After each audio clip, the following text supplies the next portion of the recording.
अस्सलामुअलैकुम, this is Moid Pirzada in Washington, United states. आज 16 मई 2026 है, हफ्ते का दिन है। मेरे सामने बहुत सी इंटरेस्टिंग डेवलपमेंट्स हैं, बल्कि यूँ कहिए किसी हद तक ट्रबलिंग और डिस्टर्बिंग डेवलपमेंट्स हैं। इन डेवलपमेंट्स का ताल्लुक पाकिस्तान से भी है, कराची से भी है, लाहौर से भी है, इस्लामाबाद से भी है, बनी गाला से भी है। इन डेवलपमेंट्स का ताल्लुक डोनाल्ड ट्रंप की नई बदलती हुई जो हिकमत अमली है चीन की तरफ, उससे भी है। इन डेवलपमेंट्स का ताल्लुक ईरान से भी है, ईरान के फॉरेन मिनिस्टर डॉक्टर अब्बास अरक्ची से भी है। इन डेवलपमेंट्स का ताल्लुक कुछ हिंदुस्तान पाकिस्तान से भी है, कुछ अफ़गानिस्तान से भी है, कुछ मुस्लिम दुनिया के, ख़ास करके पाकिस्तान हिंदुस्तान के मुसलमान और बांग्लादेश के मुसलमानों के दरमियान जो एक छुपी हुई इंतहा पसंदी पाई जाती है, जिसके नतीजे में बाकी सारी दुनिया को हर वक्त एक्सट्रीमिस्ट एक्सट्रीमिस्ट एक्सट्रीमिस्ट कहते रहते हैं, लेकिन उनकी जो अपनी एक एक्सट्रीमिस्ट स्ट्रैंड है वो कभी भी डायग्नोज नहीं हो पाती। कुछ जिक्र, कुछ एनालिसिस और कुछ कॉमेंट उसके हवाले से भी है। अब मैं बात का आगाज़ करता हूँ कि आप में से वो तमाम लोग जो मुझे गुज़श्ता कई दिनों से मसलसल देख रहे हैं और आपने हर प्रोग्राम मेरा देखा है, आपको ये एहसास होगा कि इसी टाइम पीरियड में जब मेरे वीलॉग्स आप देखते रहे, पाकिस्तान के अंदर अनमोल पिंकी के नाम से एक स्कैंडल, अनमोल पिंकी कोकेन क्वीन के नाम से मसलसल एक डिस्कशन हो रही है। शायद ही पाकिस्तान का कोई उर्दू या अंग्रेज़ी का अखबार, जरीदा, कोई टेलीविज़न चैनल का प्रोग्राम, कोई पॉडकास्ट, कोई यूट्यूब प्रोग्राम ऐसा ना बचा हो जिसने एक के दो दफ़ा अनमोल पिंकी के किस्से को, उसके अफेयर को मज़े ले लेके, चस्के ले लेके उसे डिस्कस ना किया हो। तमाम किस्से, बाज़ लोगों ने बिलावल जरदारी भुट्टो से उनका सिलसिला जो है वो जाके मिला दिया, कभी किस सियासतदान से, कभी किस सियासतदान से, लेकिन मैंने इसका कोई जिक्र नहीं किया। लेकिन आज मैं मजबूर हो गया हूँ कि मुझे भी अनमोल पिंकी की जो पूरा अफेयर है इसके ऊपर थोड़ा सा कमेंट करना पड़ेगा। और उसकी वजह ये हुई कि मैंने पहले तो 3-4 दिन पहले एक अनमोल पिंकी की एक ऐसी वीडियो देखी थी जिसमें अनमोल पिंकी खरामा कराची की किसी अदालत के अंदर, पुलिस, ऐसा लगता था कि वो अदालत को भी कंट्रोल करती हैं, पुलिस स्टेशन भी उनके नीचे है, और अपेरेंटली पुलिस उनको बहुत ही इज्जत से, बहुत ही डिफरेंशियल ट्रीटमेंट दे रही थी, जिसमें अनमोल पिंकी ने एक बड़ा हल्का सा एक मास्क लगाया हुआ था जो कि कोविड के दिनों की याद दिलाता है, और बहुत वो स्मार्ट लग रही थी, ऐसा लगता था कि बॉलीवुड का कोई सीन है। तो वो क्लिप मैंने देखा, लेकिन उसके बावजूद मैंने कोई कमेंट नहीं किया, बहुत लोगों ने कमेंट किया। लेकिन अब मैंने एक ऐसा क्लिप उनका देखा अब से चंद घंटे पहले जो बड़ा डिस्टर्बिंग था, जिसमें बिल्कुल मुख्तलिफ़ किस्म की सूरत हाल थी, जिसमें अनमोल पिंकी को अदालत के एक अहाते में उन्हें पुलिस धक्के दे दे के मजबूर कर रही थी कि वो जो कुछ कहना चाहती है वो ना कह सके। उसके मुंह पे एक ढाटा या कपड़ा, जो एक चादर सी थी, उसको बार बार उसके ऊपर फेंकने की कोशिश की जा रही थी। और वो अगर आप सीन देखें जिसमें पुलिस अनमोल पिंकी को कहने नहीं दे रही जो वो कहना चाहती है, तो आपको इससे एहसास होता है कि पाकिस्तान का जो निज़ाम हुकूमत, निज़ाम रियासत या माशरा है, ये कितना जाबिराना है, कितना ज़ालिमाना है, ये कितना सफाकाना है, ये कितना बेरहम है। वो सीन देखने वाला सीन है, वो आप में से आपको मिल जाएगा ट्विटर पर, मैंने भी उसको ट्वीट किया हुआ है। वो क्या रही है, अनमोल पिंकी कह रही है कि मुझे इन लोगों ने बहुत ज़्यादा तशद्दुद का निशाना बनाया है, मुझे मारा है, इन्होंने मुझे लाहौर से 22 दिन पहले उठाया था और ये मुझे टॉर्चर कर रहे हैं, और इन्होंने मुझसे जाली बयानात लिए। तो आपके कान खड़े हो जाते हैं कि जाली बयानात किस हवाले से लिए हैं। फिर आपके कानों में ये सदा उसकी आवाज़ आती है कि ये मुझसे ये बयान इन्होंने ये लिखवाए हैं, स्टेटमेंट्स लिखवाई हैं कि बनी गाला में मैं किसी शख्स को पता नहीं क्या सप्लाई करती रही। अब जहन में रहे कि इसके ऊपर इल्ज़ाम यह है कि ये कोकेन सप्लाई करती थी, ये मास्टर थी, इसको केमिस्ट्री बड़ी पता थी, ये कैटामीन जो एक इंजेक्शन होता है जिसको डिसोसिएटिव एनेस्थीसिया कहते हैं, अमूमन बच्चों की सर्जरी में, पता नहीं अब ये इस्तेमाल होता है कि नहीं इस्तेमाल होता, लेकिन अब से चंद बरस पहले या चंद दहाइयाँ पहले जो है उसका इस्तेमाल जो है वो बच्चों में डिसोसिएटिव एनेस्थीसिया के तौर पर बहुत ज़्यादा किया जाता था। तो कैटामीन की भी ये सप्लाई करती थी, और इसकी सप्लाई कराची में भी थी, लाहौर में भी थी, इस्लामाबाद में भी थी। बहुत ज़्यादा जो उमरा हैं, जो इन्फ्लुएंशियल लोग हैं, खा उनका ताल्लुक कॉर्पोरेट बिजनेस से हो, पॉलिटिक्स से हो, ब्यूरोक्रेसी के एग्जेक्टिव हो, उनके बच्चों को उनके घरों में ये सप्लाई करती रही। कुछ डेथ्स भी उस हवाले से हो गई। और फिर इनको एक छापा पड़ा गार्डन टाउन कराची से, गार्डन से, जिसे गार्डन कराची कहते हैं, वहाँ से इन्हें गिरफ़्तार किया गया। फिर पता नहीं लाहौर लाया गया या लाहौर से गिरफ़्तार किया गया। मैंने इन तमाम मामलात में कोई ख़ास दिलचस्पी नहीं ली, लेकिन अब जब इसमें बनी गाला का नाम आया कि बनी गाला के एक शख्स को मैं सप्लाई करती रही हूँ, मुझसे ये स्टेटमेंट्स उन्होंने लिखवाई हैं, तो जाहिर है कि आपकी फौरी तौर पे पिक्चर आ जाती है कि अब ये क्या बिल्डअप करना चाह रहे हैं। अब ये बिल्डअप ये करना चाह रहे हैं कि ये कोकेन क्वीन जो है ये बनी गाला में किसी शख्स को, नाम नहीं पता, लेकिन बनी गाला में किसी शख्स को, परहैप्स इमरान खान के किसी एसोसिएट को, किसी मुलाजिम को, किसी को वहाँ काम करने वाले को ये कोकेन सप्लाई मैं करती रही हूँ, इस किस्म की बात आपको समझ आती है। मैं इतना आपको बता दूँ कि पुलिस ने ये कहा है कि ये दर हकीकत डाइवर्शन करने की कोशिश कर रही है, ये बात को फैलाने की कोशिश कर रही है, ये इसकी एक स्ट्रैटेजी है। ये तो हमें अगले चंद दिनों में पता ही चल जाएगा कि वाकई ये कोकेन क्वीन की पिंकी, जो अनमोल पिंकी है, उसकी कोई स्ट्रैटेजी है, ये पीछे से जो लोग खेल रहे हैं उनकी कोई स्ट्रैटेजी है। अब मैं आपको एक दूसरी चीज़ शेयर करता हूँ अपना इंप्रेशन। वो इंप्रेशन ये है कि जब मैंने इसकी डिटेल्स पढ़ी, मतलब पढ़ी तो मैं पहले से पढ़ रहा था, मैं कमेंट नहीं कर रहा था, बिकॉज मुझे ऐसा लगता था कि कहाँ ईरान और अमेरिका और ताइवान और चीन और उसके दरमियान में अनमोल पिंकी तो फिट नहीं होती, अनमोल पिंकी इस पूरी कहानी के अंदर, बिकॉज ये पॉलिटिक्स के ज़ुमरे में आ नहीं पा रही थी और ये क्राइम पे तो मैं अक्सर कमेंट करता भी नहीं। लेकिन एक चीज़ जो थी वो मुझे बड़ी हैरान कन और परेशान कन लग रही थी अनमोल पिंकी के हवाले से, जो पजलिंग थी, जो इंट्रीगिंग थी, क्योंकि मैंने पढ़ा कि भाई ये तो कराची की पुलिस को पैसे खिला रही थी, बड़ी ब्राइबरी इसने की, इसने पता नहीं पिछले 5 से 7 साल में कितने मिलियंस ऑफ रुपए जो हैं, यानी करोड़ों रुपए जो हैं वो खिला चुकी थी। 5 साल पहले किसी मुसीबत में पड़ गई, फिर इसने लाहौर पुलिस को बड़े पैसे दे के अपनी जान छुड़ा ली। और चूँकि पाकिस्तान से इस नाचीज़ का ताल्लुक है, मैं सिस्टम को अंडरस्टैंड करता हूँ कि जब कोई मुजरिम या कोई भी बिजनेसमैन जो क्रिमिनल माइंडेड बिजनेसमैन है वो इस किस्म के ताने बाने डेवलप कर लेता है, जहाँ पुलिस के अफसरों को नीचे से ऊपर तक उसकी रिश्वत जा रही हो, कस्टम वालों को जा रही हो, इनकम टैक्स वालों को जा रही हो, ISI वालों को जा रही हो, तो फिर उसको कोई पकड़ता नहीं है। क्योंकि अगर इस तरह से आप लोगों को पकड़ें तो फिर तो पूरी पाकिस्तान की पॉलिटिकल एलीट, ब्यूरोक्रेटिक एलीट और मिलिट्री की सारी एलीट जो है ये जेल में चली जाएगी, बिकॉज इनमें से कोई भी सीधा नहीं है, सारे ही कोई ना कोई उल्टा काम कर रहे हैं, सबके ताने बाने जो है वो कनेक्टेड है। पाकिस्तान मुल्क ही ऐसा है, ठीक है, पाकिस्तान एक बॉलीवुड की कहानी है बड़ी खूबसूरत किस्म की। तो फिर मेरे जहन में सवाल ये था कि आखिर कौन है जिसने अनमोल पिंकी की दुम के ऊपर जो है वो पाँव रखते हैं।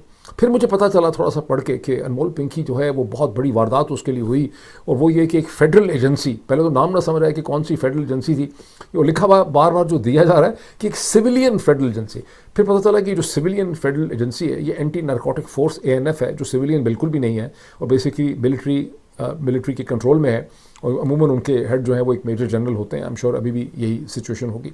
तो ANF की टिप पे और ANF की कोऑर्डिनेशन से कराची की सिटी पुलिस ने बाकी तमाम पुलिस को बेखबर रखते हुए अनमोल पिंकी जो है उनको गिरफ्तार कर लिया।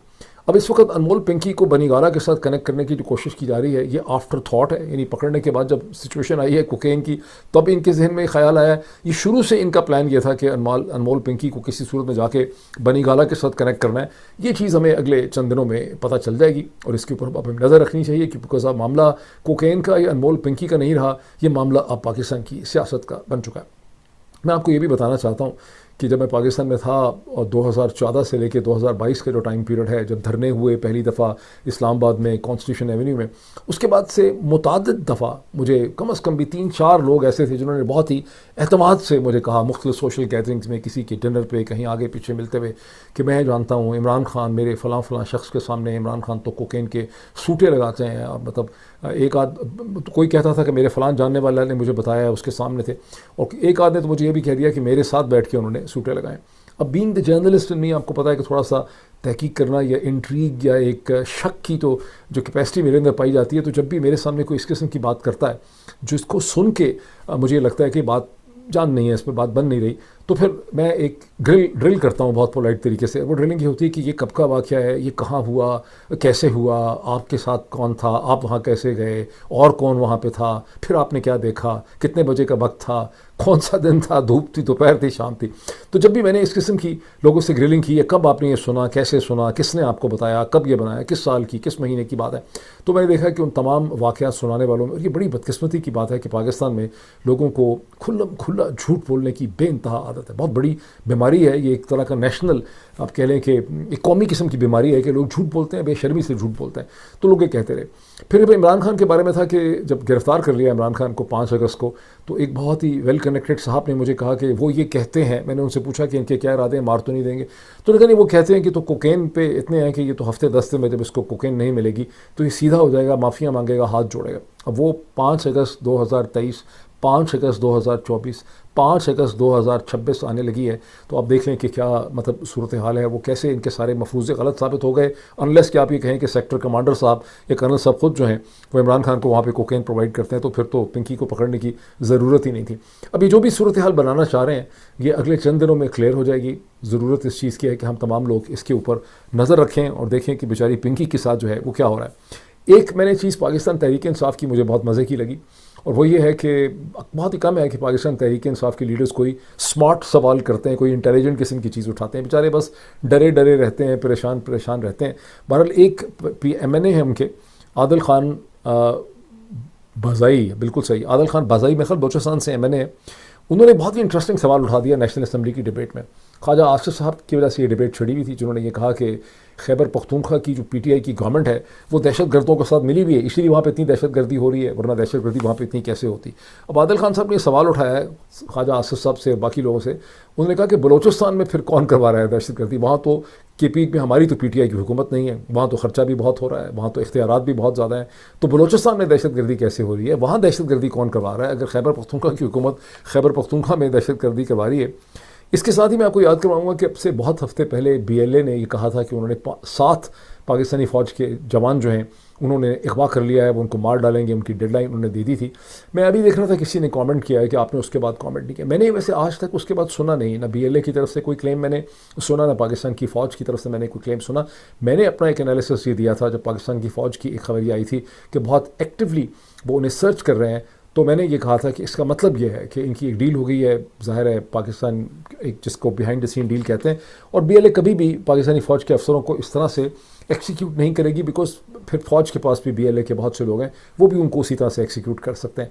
उसके बाद हुआ क्या, मुझसे लोग सवाल पूछ रहे हैं। आप में से अगर किसी के पास अपडेटेड इन्फॉर्मेशन है, एक्यूरेट इन्फॉर्मेशन, तो ज़रूर उसको लिखें, मैं भी इसके ऊपर सर्च करूँगा और अगले वीलॉग में जब भी मुझे मौका मिलता है मैं बलूचिस्तान के हवाले से ये इन्फॉर्मेशन आपसे शेयर करूँगा।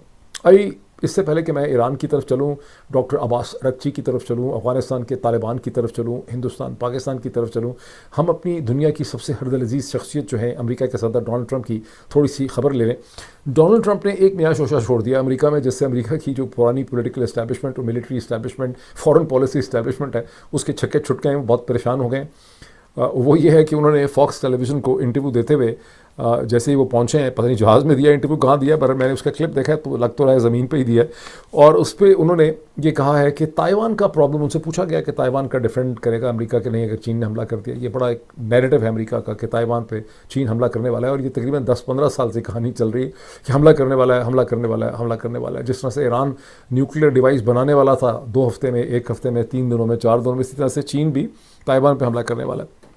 तो उनको ये सवाल पूछा तो उन्होंने कहा कि मसला ये है भाई कि ताइवान इज़ ओनली, कि अमेरिका डिफेंड करेगा कि नहीं। तो उन्होंने कहा कि ताइवान जो है ना वो चीन के साहिल से सिर्फ 59 मील यानी 59 मील दूर है, और हमारे से 9000 किलोमीटर या 9500 मील दूर है।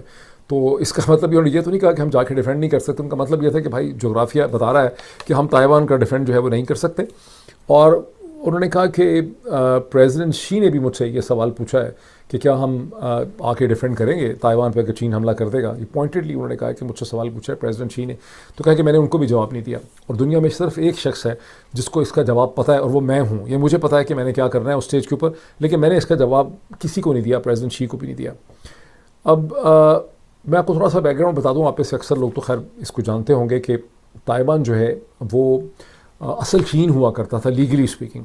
चीन को जब अक़वाम मुत्तहिदा की मेंबरशिप नहीं मिली थी 1970 तक, तो ताइवान के पास चीन की सीट थी। ये फार्मोसा का आइलैंड है, और चियांग काई शेक जो पुरानी रूलिंग एलीट, जो नेशनलिस्ट थे चीन के, जो 20वीं सदी के शुरू से लेके 20वीं सदी के आधे टाइम पीरियड तक आप कह लें कि 1948 तक चीन पे प्रिंसिपल जो डोमिनेंट फोर्स थी वो चाइनीज़ नेशनलिस्ट थे, और उनका लीडर था चियांग काई शेक। तो जब उनको शिकस्त हुई मार्क्सिस्ट कम्युनिस्ट और माओ ज़ेडुंग के हाथों में, तो वो फिर दौड़ के इस आइलैंड में चले गए थे। और ये आइलैंड जो है ये 19वीं सदी के आखिर से चीन के पास था, उससे पहले ये आइलैंड भी तकरीबन आज़ाद रहा है, लेकिन इसको चाइनीज़ नेशनलिज्म में चीन का हिस्सा जो है वो समझा जाता है। और झगड़ा ये है कि अमेरिका ने 1969 में जब चीन से ताल्लुकात कायम किए तो वन चाइना पॉलिसी के ऊपर अमेरिका ने दस्तखत किए, और वन चाइना पॉलिसी के ऊपर चीन को सीट दी गई अक़वाम मुत्तहिदा में, और साथ ही उसको वीटो का राइट भी दिया गया। उससे पहले ये सीट ताइवान के पास थी। अब ताइवान को अमेरिका ने डी रिकग्नाइज कर दिया।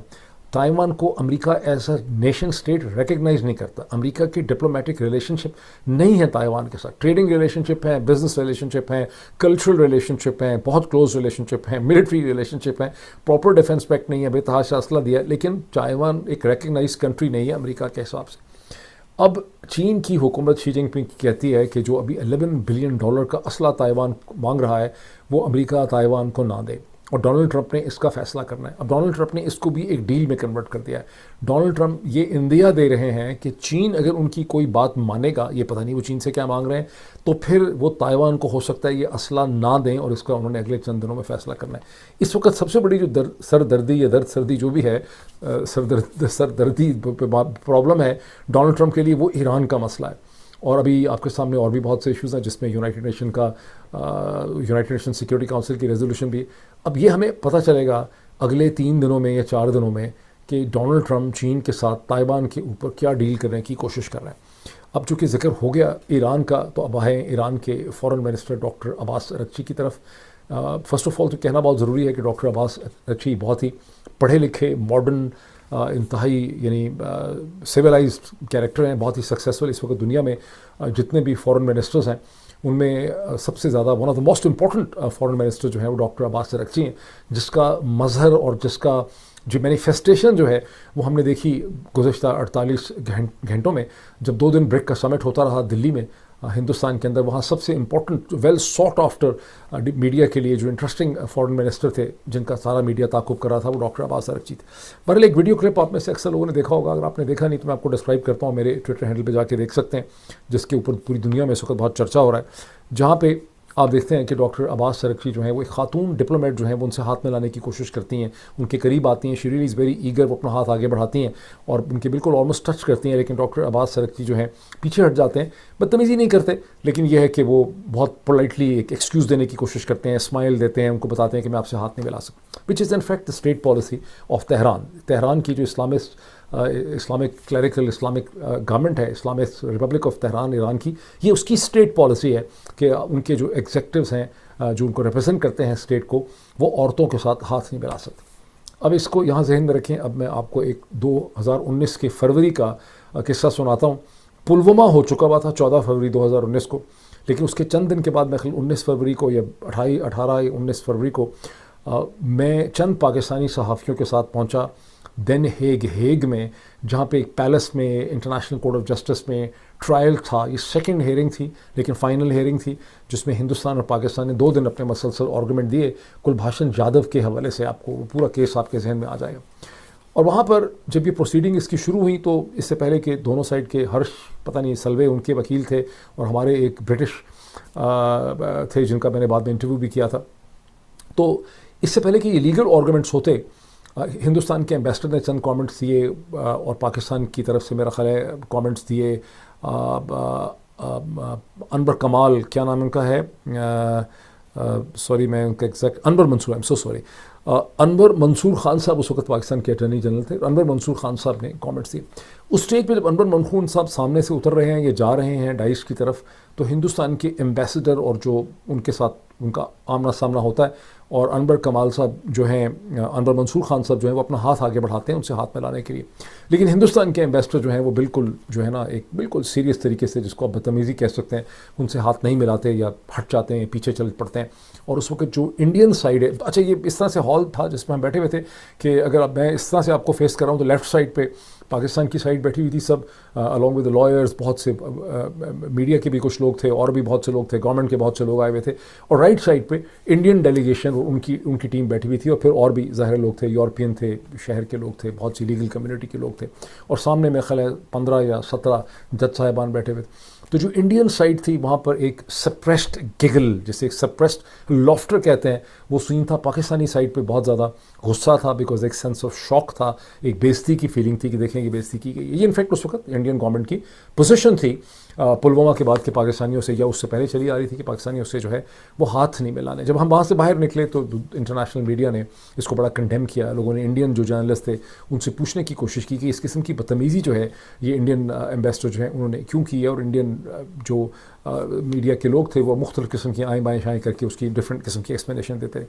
इसके चंद घंटों के बाद शाम को कुछ पाकिस्तानी जर्नलिस्ट के साथ मैं एक मार्केट प्लेस में था, एक दो और भी मेरे साथ लोग थे पाकिस्तानी जर्नलिस्ट।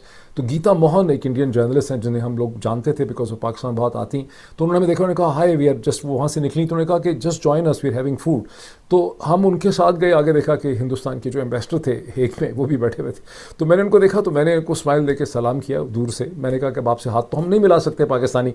तो बहुत शर्मिंदा हुए, वो उठ के खड़े हो गए, मेरे करीब आ गए, उन्होंने बड़ी गर्मजोशी से मेरा हाथ पकड़ा, कहने लगे कि देखें वो तो स्टेट की पॉलिसी है, मजबूरी है, आपको पता है पॉलिटिकल है, हम सिविल सर्वेंट हैं, इस तरह से है, लेकिन वो आपके साथ मसला नहीं है, वो हमारा हिंदुस्तानी पाकिस्तानियों लोगों का मसला नहीं है, वो स्टेट टू स्टेट मसला है, पॉलिटिकल मसला है, ये हमारी एक पॉलिसी है। और बड़ी देर हम बैठे रहे, फिर उन्होंने मुझसे अपना नंबर वगैरह भी शेयर किया, और इनफैक्ट बाद में भी पाकिस्तान से भी एक दो दफ़ा मेरी उनसे बात होती रही।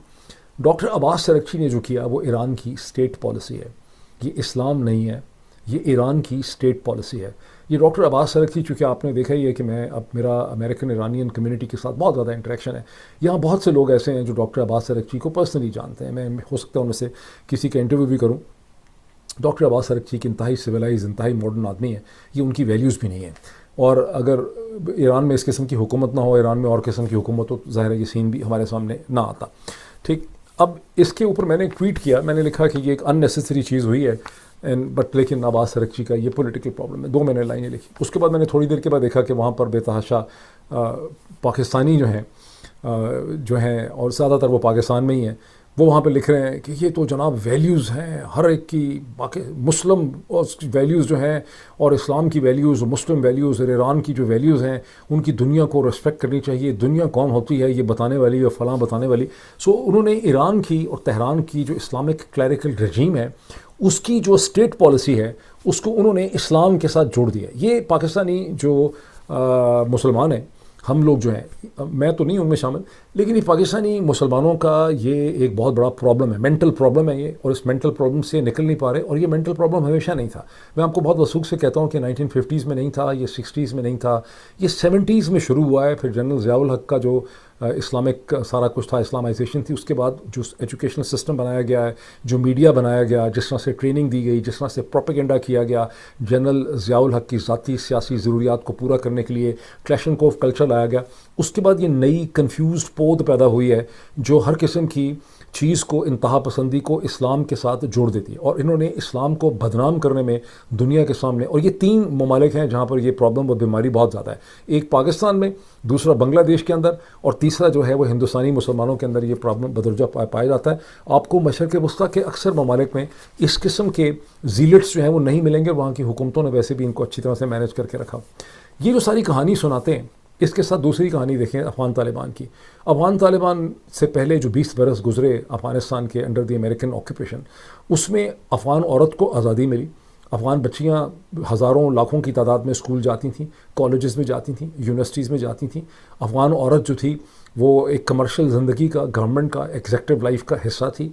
डॉक्टर इंजीनियर को छोड़ दें, क्योंकि डॉक्टरी तो हम फौरी तौर पे हमारा जहन डॉक्टर, लेडी डॉक्टर पे चला जाता है, जच्चा बच्चा पे चला जाता है। वो तो एक बड़ा लिमिटेड किस्म का रोल है औरत का।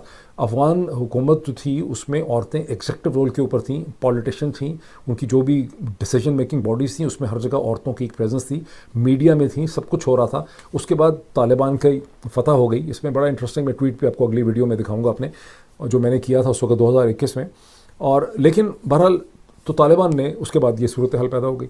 अब पाकिस्तान में ऐसे लोगों की कोई कमी नहीं है जो तालिबान की इस इंतहा पसंदी को जो पैदा हुई, जो दर हकीकत उनका एक मिडीवल ट्राइबल कल्चर है, जहाँ पे जो कंधारी हैं वर्सेस जो दोहा वाले हैं। दोहा वाले चाहते थे कि सारी रिस्ट्रिक्शंस ना हो, बिकॉज वो दुनिया से ताल्लुक़ रखना चाहते हैं, step in with the world. लेकिन जो कंधारी हैं वो कहते हैं कि हमारी पॉलिटिकल सपोर्ट फ्रैगमेंट हो जाएगी, जिसकी वजह से हम अफगानिस्तान के अंदर ये प्रॉब्लम देख रहे हैं। और इस प्रॉब्लम को मज़ीद ख़राब इसलिए हो गया कि अगर इनकी एड ना बंद कर दी जाती और एड को कंडीशनल किया जाता इस इम्प्रूवमेंट के साथ कि आप ये स्टेप बाय स्टेप लड़कियों की एजुकेशन करें, औरत को कमर्शियल दुनिया के अंदर, पॉलिटिकल लाइफ के अंदर आने दें, तो फिर शायद इसमें कुछ बेहतरी हो सकती है। लेकिन वेस्ट ने अपनी एक्सप्लॉयटेशन की, उन्होंने उनकी एड वगैरह बंद कर दी, रिलेशनशिप बंद हो गया। ठीक है, मैं आपको थोड़ा सा ये भी बताऊँ, मेरी बात कितनी लंबी हो गई। हाँ, 23 मिनट्स हो गए। देखें, अगर ये जो अफ़गान तालिबान जो कल्चरल एक्सप्रेशन है, ये किस चीज़ का कल्चरल एक्सप्रेशन है? जब 1970 तक अफ़गानिस्तान के अंदर एक पढ़ी लिखी रिलेटिवली बहुत बेहतर मॉडरेट एलीट पाई जाती थी, जिसने आहिस्ता आहिस्ता पिछले 100 साल में ग्रो किया था। जब अफ़गानिस्तान के अंदर एक ब्रूटल सिविल वॉर शुरू हुई 75 में, फिर उसके बाद सोवियत ऑक्यूपेशन हो गई, तो फिर बहुत ही ब्रूटैलिटी थी। तो अफ़गानिस्तान की जितनी भी पढ़ी लिखी एलीट थी, जो मल्टी लेयर्ड सोसाइटी थी अफ़गानिस्तान की, वो लेयर्स ख़त्म हो गई और वो वहाँ से पहले दौड़ के पाकिस्तान पहुँची, फिर पाकिस्तान के बाद वो जर्मनी, यूरोप, कैलिफोर्निया, अमेरिका पहुँची। और अफ़गानिस्तान में जो जद्दोजहद हुई, उसके नतीजे में जो अफ़गान तालिबान है, ये दर हकीकत अफ़गानिस्तान के बाय एंड लार्ज, इसमें से कुछ और भी हैं, लेकिन बाय एंड लार्ज ये देहाती लोग हैं, ये देहाती ट्राइबल लोग हैं, ये शहरी लोग नहीं हैं। और जो उनका अपना कल्चर था, जो उनकी इंटरप्रिटेशन या अंडरस्टैंडिंग थी इस्लाम की, जो दर हकीकत उनकी मिडीवल कल्चरल ट्राइबल इंटरप्रिटेशन है, उसको लेकर वो अब आए हैं। और उसी को उन्होंने तो चले इस्लाम बना ही लिया है, लेकिन बदकिस्मती ये है कि उसको पाकिस्तान में भी बहुत से लोग इस्लाम समझते हैं। इसकी दूसरी कंपैरेटिव खौफनाक एग्जांपल देखें भला क्या है। हाइपोथेटिकली स्पीकिंग, अगर पाकिस्तान में कोई खौफनाक सिविल वॉर हो जाए जिसमें पाकिस्तान आर्मी को और ब्यूरोक्रेसी को डिफीट हो जाए और ये इस्लामाबाद के F6 सेक्टर और E7 और F8 और F7 जो हैं ये सारे के सारे G63 वगैरह से लोग दौड़ के यूरोप अमेरिका चले जाएं या मर खप जाएं, और जो इस्लामाबाद के गिरदो नवा में जो 30-40 मील आगे पीछे जो देहात के लोग हैं वो आके एक नई हुकूमत तश्कील करें इस्लामाबाद के अंदर, तो वो भी तालिबान से कोई बहुत ज़्यादा, तालिबान ट्राइबल हैं तो ज़रा और ही किस्म की सूरत हाल उनकी, लेकिन ये जो गांव के लोग आके इस्लामाबाद की हुकूमत बनाएंगे वो भी इसी किस्म के लॉज बनाएंगे। फिर आपको F6 की सुपर मार्केट में या जिना सुपर मार्केट में औरतें लड़कियां जो हैं फिरती नज़र नहीं आएंगी, फिर आपको वहाँ पे कोई औरत नज़र नहीं आएगी, फिर वहाँ पे सारे आपको टर्बन टुर्बन ही जो हैं या बुरके शुरके ही आपको नज़र आएंगे। ये कल्चरल ट्रांसफॉर्मेशंस हैं जिसको वो इंतहा पसंद बच्चे जो जनरल ज़ियाउल हक ने जो मखलूक पैदा की है पाकिस्तान में, वो इसको इस्लाम के साथ तशबीह देते हैं।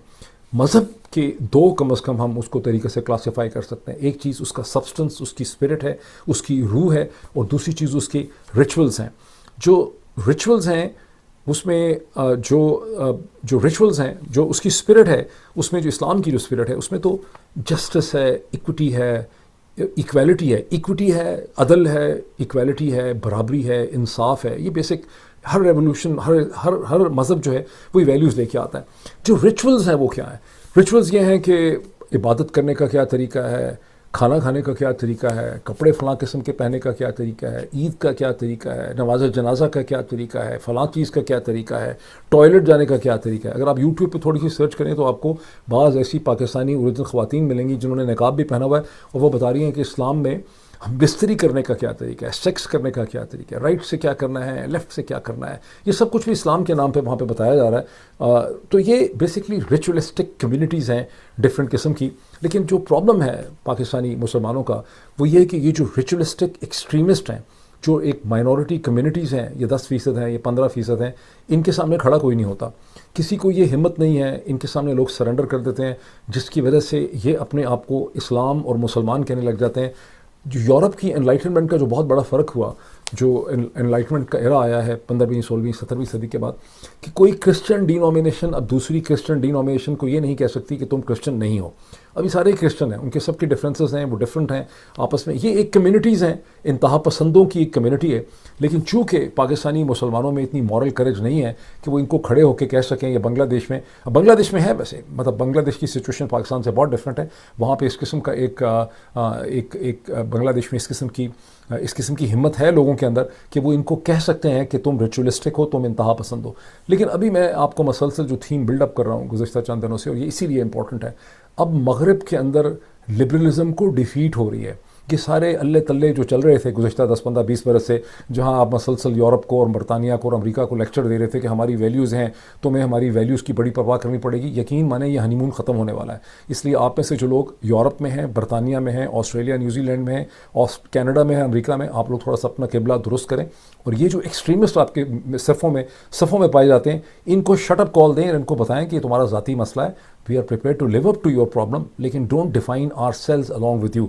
हमें अपने साथ मिला के मत डिस्क्राइब करो कि ये नेसेसरीली इस्लाम है। ये तुम्हारी इंटरप्रिटेशन है, ये तुम्हारा देखने का तरीका और तुम्हारा समझने का तरीका है, जिस तरह से अफगान तालिबान का है। अभी इतना ही, फिर आपसे मुलाकात होती। Thank you.